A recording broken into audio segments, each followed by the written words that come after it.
संजय सिंह, कानून का नाम ही उम्मीद है।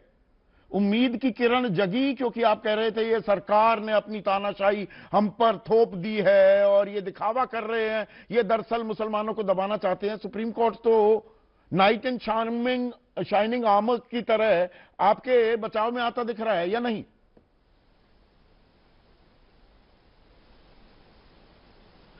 संदीप जी, आपको और आपके दर्शकों को नमस्कार।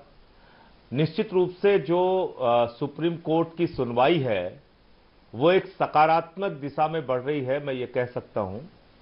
और जो अंतरिम राहत मिली है फिलहाल, वो एक बड़ी राहत के तौर पे देखी जा सकती है। जब अंतिम फैसला आएगा तो मैं उम्मीद करता हूं कि इसी सकारात्मक दिशा को देखते हुए एक अच्छा फैसला मोदी सरकार की मंशा के विपरीत आएगा।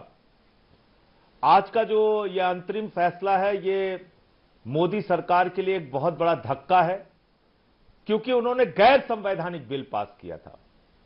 हम लोग बार बार इस बात को कह रहे थे कि संविधान की धारा 26 ये साफ तौर पे कहती है कि अलग अलग धार्मिक मान्यताओं के लोगों को अपनी धार्मिक मान्यताओं के हिसाब से धार्मिक संपत्तियों का प्रबंधन करने, पूजा अर्चना, इबादत और प्रेयर करने की आजादी है।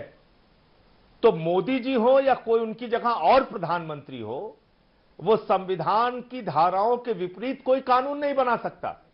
लेकिन उन्होंने संख्या बल के आधार पे दोनों सदनों में जबरन ये गैर संवैधानिक बिल पास किया। पर लोकतंत्र का मतलब ही ये होता है ना संजय सिंह, लोकतंत्र इज अबाउट नंबर्स।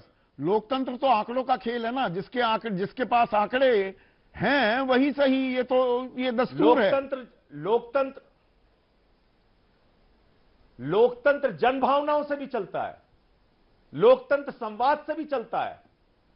लोकतंत्र में कई बार आंकड़े आपके पक्ष में होते हैं, लेकिन जनभावनाएं आपके विपरीत होती हैं। आपको यह समझना पड़ेगा संदीप जी कि यह सिर्फ मुसलमानों का सवाल नहीं है। कल को आप गुरुद्वारों के लिए ऐसे कानून लेके आएंगे, फिर चर्चों के लिए ऐसे कानून लेके आएंगे।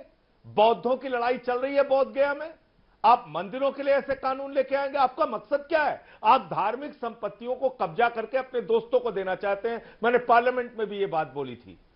प्रधानमंत्री जी ने 13,000 एकड़ जमीन उठाकर अपने दोस्तों को अयोध्या में दे दी, जो रक्षा विभाग की जमीन थी।